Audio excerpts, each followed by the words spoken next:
Hi, welcome to this screencast about consulting, and we'll be taking a look at the consulting industry as well as forecasting where the industry is headed in the future. So, to start off, a little bit about consulting. Consulting is a service that is provided to many different industries and businesses in these different industries.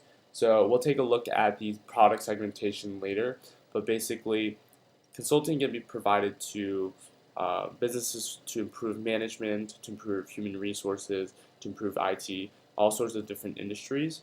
And companies will hire consultants because they have a problem that they can't solve on their own. Last year, we saw the consulting industry bring in $490 billion of annual revenue, and the United States is one of the largest markets for consulting, as well as a lot of consulting is being done in Europe. And consultants help companies to integrate technology because we see so much new technology nowadays. A lot of these companies are interested in integrating the new technology into their products or services. So, for example, cloud computing and cloud computing consulting is a very um, popular and pretty new type of consulting where consultants will help these companies integrate cloud computing technology um, into their businesses. So to look at some consulting companies right now, the big three are McKinsey and Company, Bain and Company, and Boston Consulting Group. And these are large firms, so these large firms offer a broad range of services.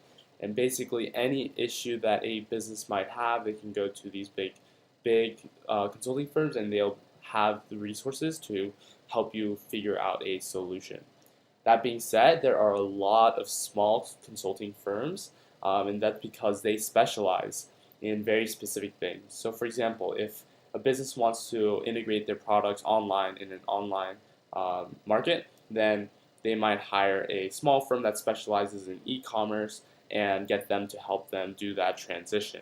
And so small firms can compete with large firms because they specialize in very specific things and have a technical knowledge that really exceeds what the larger firms um, care to dive deeper into. So basically, the small firms can specialize. Now, taking a look at the products and services segmentation, we see that the majority of the consulting industry is based around corporate strategy, but another large one is marketing and sales.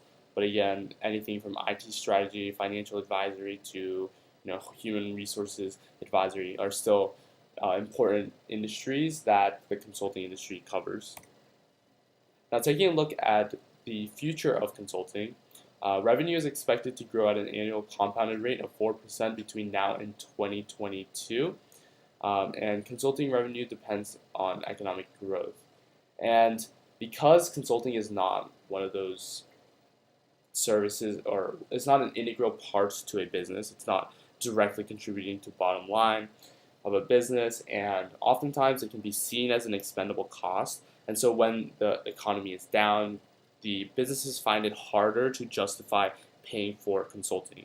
But we've seen that as long as there's a strong economy, then and a strong, stable economy, then we can see a lot of demand for consulting services.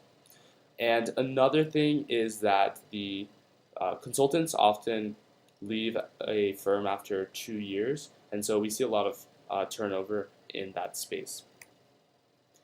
And finally, the value of consulting is well accepted in business. A lot of businesses know what consultants can do for them and understand the value that they bring to the table. So it's unlikely that we'll see consulting disappear anytime soon because really it's about integrating new technologies, providing solutions to new problems, and there will always be new problems.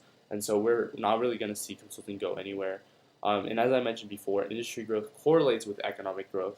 And although we are due for a recession, that is a normal, cyclical aspect of the economy that really is regular, and we can expect consulting to continue to be prevalent as our economy is as our economy is stable, and because the economy is stabilized, we can predict that